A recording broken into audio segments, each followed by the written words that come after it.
प्रिय विद्यार्थियों, आज हम अध्ययन करेंगे रचना के आधार पर वाक्य भेद। नवीं कक्षा में हमने पढ़ा था अर्थ के आधार पर वाक्य भेद, लेकिन हमारी 10वीं कक्षा में जो वाक्य भेद है वो अर्थ के आधार पर नहीं है। किस पर है? रचना के आधार पर वाक्य भेद।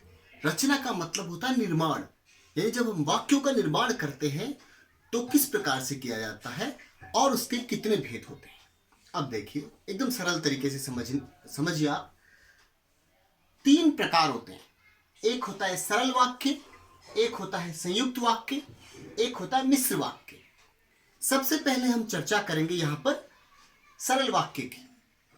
अब सरल वाक्य नाम से ही स्पष्ट है, सरल वाक्य का मतलब होता है साधारण वाक्य। जैसे गाय घास खाती है, मैं एक शिक्षक हूं, आप विद्यार्थी हैं, रमेश खेत में चला गया। ऐसे अब पहचान कैसे करेंगे कि ये सरल वाक्य है? देखो, सरल वाक्य की मुख्य पहचान होती है कि इसमें एक ही उद्देश्य होता है और एक ही विधेय होता है। अब ये व्याकरणिक शब्द आ गए कि उद्देश्य क्या है और विधेय क्या है, तो एकदम सरल भाषा में हम आपको बता देते हैं। उद्देश्य का मतलब होता है कर्ता, यानी कर्ता एक ही बार आएगा, 2 बार कर्ता नहीं आएंगे, एक बार कर्ता आएगा, तो उद्देश्य बराबर कर्ता। और विधेय का मतलब कर्ता द्वारा किया गया काम। तो उद्देश्य बराबर, देखो मैं एक बार लिख देता हूं, उद्देश्य बराबर कर्ता। ठीक है, उद्देश्य बराबर कर्ता और विधेय का मतलब कर्ता द्वारा किया गया काम। अब समझना बात को। जैसे मैंने कहा मैं एक शिक्षक हूं, तो कर्ता एक बार आया मैं क्या हो गया? उद्देश्य। और एक शिक्षक हूं वो क्या हो गया? विधेय। या फिर राम खेत में जाता है, तो कर्ता एक बार आया और खेत में जाता, एक बार ये काम किया गया, तो वह राम खेत में जाता है। राम हो गया उद्देश्य और खेत में जाता है हो गया विधेय। अब आगे समझने की कोशिश कीजिए। संयुक्त वाक्य। अब संयुक्त वाक्य जो होता है उसमें क्या होता है कि 2 छोटे छोटे उपवाक्य होते हैं। पहले उसमें तो एक ही वाक्य हो रहा था। उसमें एक बात और बता देता हूं मैं पहले पीछे चल करके, ताकि आपको कोई दिक्कत नहीं हो।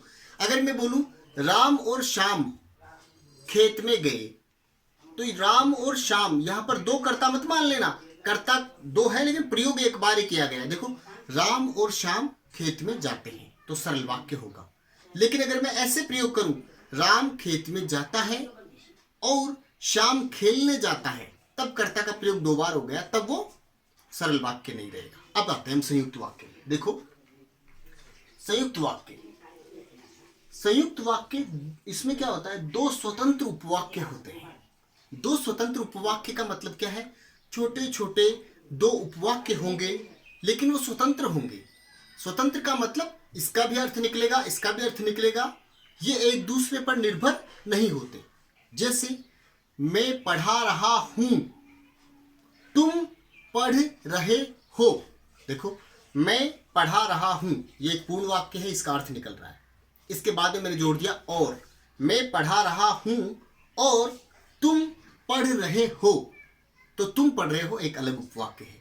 तो दोनों उपवाक्यों को और से जोड़ दिया तो वो संयुक्त वाक्य हो गया। सरल भाषा में 2 छोटे छोटे उपवाक्यों को जब और, एवं, पर, लेकिन, किंतु, परंतु आदि से जोड़ देते हैं तो वो संयुक्त वाक्य होता है। ठीक है, जैसे मैं खेलने जाना चाहता था पर मम्मी ने मना किया, पर लग गया। वह जल्दी आ सकता था लेकिन रास्ते में बरसात आ गई, लेकिन लग गया, संयुक्त वाक्य हो गया। यह है संयुक्त। इसके बाद में हम चलते हैं मिश्र। मिश्र और संयुक्त में सिर्फ इतना सा फर्क है, इसमें भी 2 छोटे छोटे उपवाक्य तो होते हैं, लेकिन वो स्वतंत्र नहीं होते, एक दूसरे पर निर्भर होते हैं। कैसे निर्भर होते हैं? देखो, जो जैसा करेगा, अब मैंने बोला जो जैसा करेगा, इसका मतलब मैं आगे कुछ बोलूंगा। देखो, जो जैसा करेगा वो वैसा भरेगा, यानी पहला दूसरे पर आश्रित है। और देखो, मैंने बोला जहां तुम खड़े हो, इसका मतलब मैं आगे कुछ बोलूंगा। देखो, जहां तुम खड़े हो वहां मेरा घर है। और देखना, जिस फिल्म को तुम देख रहे हो, अब देखो मैंने इस प्रकार से शुरू किया है कि आपको पता लगेगा आगे कुछ जरूर बोलेंगे। जिस फिल्म को तुम देख रहे हो उसे मैं देख चुका हूं। तो एक दूसरे पर ये आश्रित होते हैं, इसीलिए इनको क्या कहा जाता है, मिश्र वाक्य। देखो, सरल वाक्य में सीधी बात, एक उद्देश्य एक विधेय। संयुक्त वाक्य में दो छोटे छोटे उपवाक्य, लेकिन वो आश्रित नहीं हैं, स्वतंत्र हैं, और एवं किंतु परंतु लेकिन आदि से जुड़े होते हैं। मिश्र वाक्य एक दूसरे पर आश्रित होते हैं और इसमें दो छोटे छोटे उपवाक्य होते हैं। अब मिश्र वाक्य तक हम पढ़ लिए, लेकिन मिश्र वाक्य अपने आप में एक बड़ा रूप रखता है, तो इस एक ही वीडियो में उसको संभाल लेना थोड़ा मुश्किल होगा और फिर याद करने में भी दिक्कत होगी। तो अभी आप इतना पढ़ लीजिए, इसके बाद में जब हम आगे चलेंगे तब मैं एक और वीडियो बनाऊंगा, तो वह यहाँ से ही शुरू करेंगे। धन्यवाद।